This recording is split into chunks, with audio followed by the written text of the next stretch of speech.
আসার সময় হলো? আমি সেই কখন থেকে তোমার জন্য দাঁড়িয়ে আছি। কাজ করছিলাম তো, তাই একটু দেরি হয়ে গেল। ঠিক আছে, কাজ করো গিয়ে। আমার সঙ্গে তোমাকে দেখা করতে হবে না। এমন করে বলো না, এই কান ধরে বলছি, আর কোনোদিন দেরি হবে না। সত্যি বলছো তো? হ্যাঁ, সত্যি বলছি। ঠিক আছে, চলো।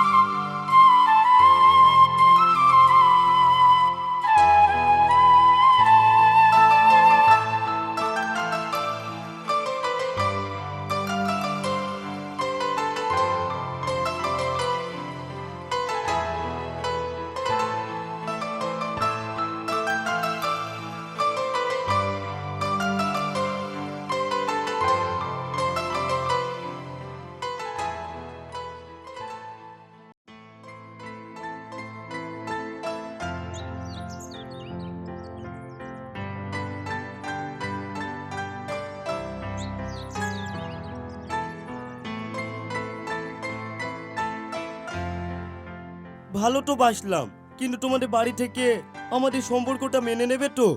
কেন নেবে না? আমার আব্বু আমাকে খুব ভালোবাসে। আমি বললেই ঠিক মেনে নেবে। সন্ধ্যা হয়ে গেল, এবার আমাকে যেতে হবে। এখনই চলে যাবে?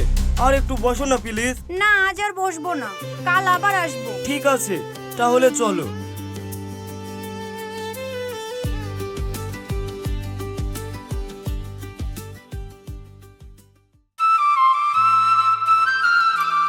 শফিক, তোর মামা আজ ফোন করেছিল।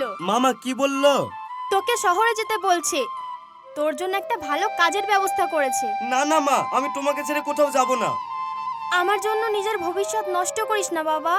তোর একটা ভালো জীবন হওয়া দরকার।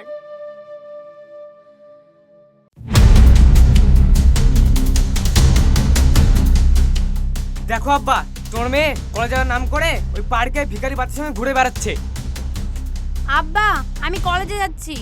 সোনালি, এদিকে আয়। কিছু বলবে আব্বা?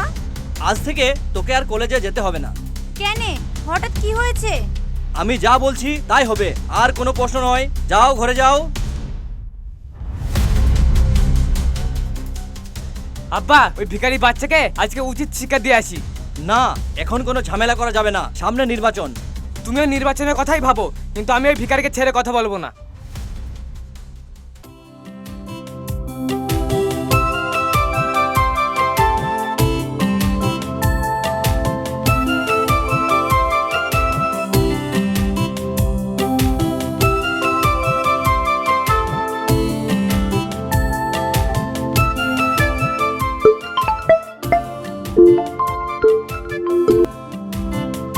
হ্যালো।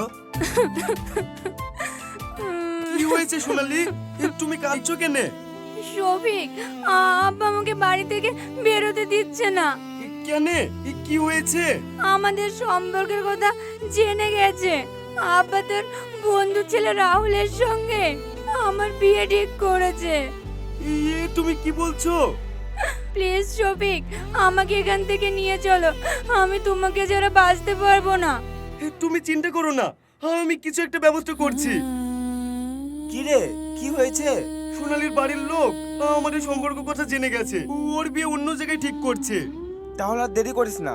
যদি সত্যি ওকে ভালোবাসিস তাহলে ওকে নিয়ে পালিয়ে যা। তুই ঠিকই বলেছিস, এক্ষুনি আমাকে কিছু একটা করতে হবে।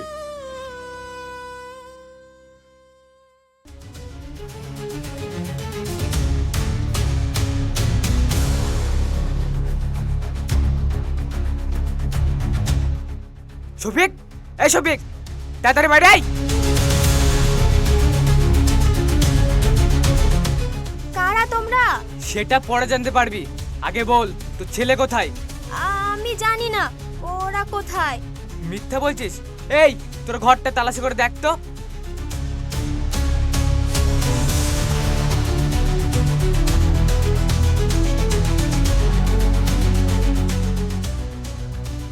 বস, ঘরে কেউ নেই। আমাদের আসার খবর পেয়ে পালিয়ে গেছে মনে হয়।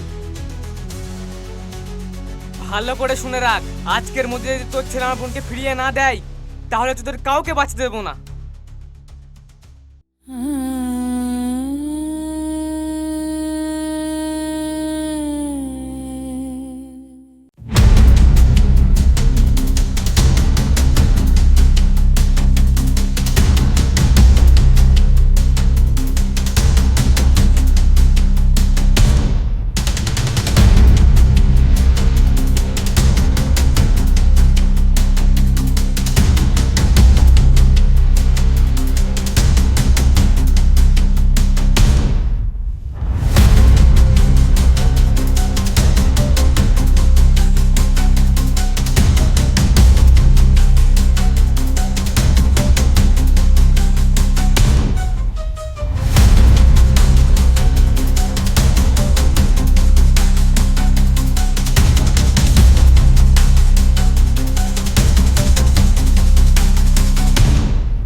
ছি, আমাদের পরিবারের মান সম্মান সব শেষ করে দিলি। ওকে কিছু বলবেন না, যা বলার আমাকে বলুন। তাই নাকি? এই তোরা দায়িত্বে কি দেখছিস? মার ওকে। ভাই প্লিজ ওকে মেরো না, ছেড়ে দাও। আব্বা ওদেরকে বলো না শফিককে ছেড়ে দিতে। এই থাম তোরা। এই চল সবাই।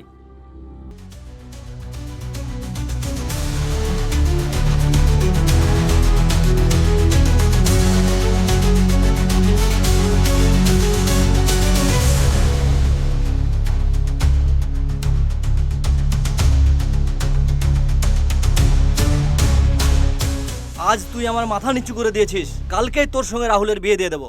না আব্বা, আমি শফিককে ছাড়া কাউকে বিয়ে করতে পারবো না। আবার ওই ভিখারির নাম মুখে আনছি, আরেকবার ওর নাম নিলে মুখ ভেঙে দেবো। আমি 100 বার ওর নাম মুখে নেব। আমি শফিককে ভালোবাসি। দেখেছেন আব্বা, আপনার মেয়ে মুখের ওপর কথা বলা শিখে গেছে। মা, শফিকের সঙ্গে আমাদের স্ট্যান্ডার্ড মানায় না। রাহুল ভালো ছেলে, তুই ওকেই বিয়ে কর, সুখে থাকবি।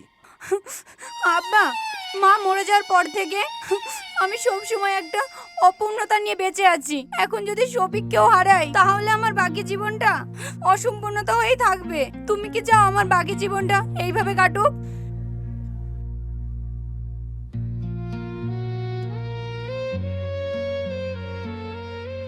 চল বাবা, আমরা এই গ্রাম ছেড়ে অন্য কোথাও চলে যাই। না মা, আমি সোনালীকে ছাড়া কোথাও যাব না। শফিক, জেদ করিস না, মাসিমা যা বলছে তাই কর। বাবা, ওরা যদি তোর কোনো ক্ষতি করে আমি কি নিয়ে বাঁচবো বল?